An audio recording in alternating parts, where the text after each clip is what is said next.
ఒక అనవసర వివాదాన్ని ఇరు వర్గాలు చాకచక్యంగా చెయ్యి దాటిపోకుండా జాగ్రత్త పడ్డాయి.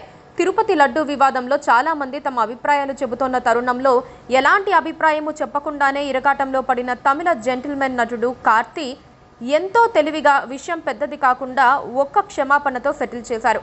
ఈ క్రమంలో కార్తీ కాస్త పైచేయిగా నిలిచినట్లుగా కూడా ఒక వర్గం భావిస్తోన్న మాట వాస్తవం. తాను నటించిన సత్యం సుందరం సినిమా ఈవెంట్లో లడ్డు వివాదాన్ని టచ్ చేయకుండా ఉండేందుకే కార్తీ ప్రయత్నించారు. యాంకర్ పదే పదే అడగటంతోనే ఇప్పుడు లడ్డు గురించి మాట్లాడకూడదు, సెన్సిటివ్ టాపిక్ అన్నారు. తను లడ్డూపై స్పందించనని కూడా అన్నారు. ఇందులో ఎలాంటి తప్పు లేదు, వివాదం అంతకంటే లేదు. కాకపోతే ఆ మాటను ఆయన నవ్వుతూ చెప్పారు. దాంట్లో కొంత శ్లేష, ఎగతాళి కొందరికి కనిపించుండొచ్చు. అలాంటి ఎగతాళి పంచాంగానికి అవకాశం ఇవ్వకూడదని అనుకున్నారో ఏమో AP deputy CM Pawan Kalyan కాస్త గట్టిగానే స్పందించారు. అలా అనేకంటే ఒక రేంజ్లో బదులిచ్చారనే చెప్పాలి. మీరు మాట్లాడితే పద్ధతిగా మాట్లాడండి, లేదంటే మౌనంగా కూర్చోండి. అపహాస్యం చేస్తే మాత్రం ప్రజలు మిమ్మల్ని క్షమించరు. లడ్డూని సెన్సిటివ్ ఇష్యూ అనకండి.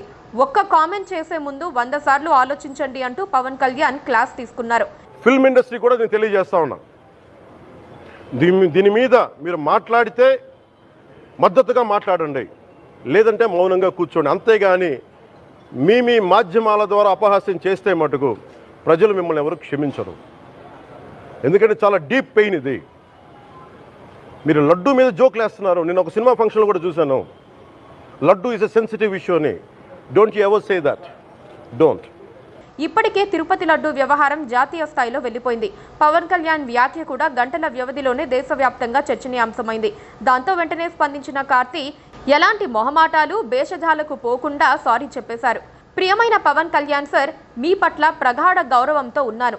నేను మాట్లాడిన మాటల్లో ఏదైనా అనుకోని అపార్థం ఏర్పడినందుకు నేను క్షమాపణలు కోరుతున్నాను. వెంకటేశ్వరుని వినయపూర్వకమైన భక్తుడిగా నేను ఎల్లప్పుడూ మన సంప్రదాయాలను గౌరవిస్తాను. శుభాకాంక్షలు అంటూ సూటిగా సుత్తి లేకుండా స్పందించారు. పవన్ ఎందుకు రియాక్ట్ కావాల్సి వచ్చిందన్న చర్చ 2 తెలుగు రాష్ట్రాల్లో మొదలైంది. లడ్డూపై స్పందించనని కార్తీ చెప్పడంలో తప్పేమిటన్న ప్రశ్నలు కూడా తలెత్తాయి. పవన్ కళ్యాణ్ అవసరానికి మించి స్పందించారని వాదించిన వాళ్ళు ఉన్నారు. ఏమనుకున్నారో ఏమో, కార్తీ సారీ చెప్పిన తర్వాత పవన్ కళ్యాణ్ సానుకూలంగా స్పందించారు. ఆయన నటించిన సత్యం సుందరం సినిమా విజయవంతం కావాలని ఆకాంక్షించారు. డియర్ కార్తీ గారు, సంప్రదాయాల పట్ల మీరు చూపిన గౌరవాన్ని, అలాగే మీ వేగవంతమైన ప్రతిస్పందనను నేను హృదయపూర్వకంగా అభినందిస్తున్నాను. తిరుపతి లడ్డూతో పాటు మన పవిత్ర దేవాలయాలకు సంబంధించిన విషయాలు లక్షలాది మంది భక్తుల్లో లోతైన భావోద్వేగ భారాన్ని కలిగి ఉంటాయి. అలాంటి విషయాలపై జాగ్రత్తగా స్పందించడం మనందరికీ చాలా అవసరం. దీని వెనక ఎటువంటి ఉద్దేశం లేకుండా నేను దీన్ని మీ దృష్టికి తీసుకురావాలనుకుంటున్నాను. అలాగే మీరు ఇది కావాలని చేసిందిగా నేను భావించడం లేదు. ఆ పరిస్థితిలో అనుకోకుండా అలా జరిగిపోయిందని నేను అర్థం చేసుకున్నాను. మీకు, సూర్య, జ్యోతిక గార్లకు మరియు 2D ఎంటర్టైన్మెంట్ టీం మొత్తానికి నా అభినందనలు. మీ సత్యం సుందరం సినిమా విజయవంతం కావాలని కోరుకుంటున్నాను అని పవన్ కళ్యాణ్ మరో ట్వీట్ చేశారు. ఆ ట్వీట్కు కూడా కార్తీ వెంటనే రియాక్ట్ అయ్యి పవన్కు ధన్యవాదాలు తెలిపారు. ప్రస్తుతానికి కార్తీకి సంబంధించిన వివాదం సమసిపోయి ఉండొచ్చు. లడ్డూ వ్యవహారంలోనే ఇప్పుడు ప్రకాష్ రాజ్, పవన్ కళ్యాణ్ మధ్య మాటల యుద్ధం మొదలయ్యే అవకాశం ఉంది.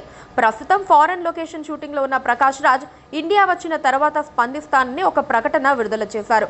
అయితే ఇప్పుడు జనంలో వినిపిస్తోన్న ప్రశ్నకు మాత్రం సమాధానం కూటమి ప్రభుత్వం నుంచే రావాలి.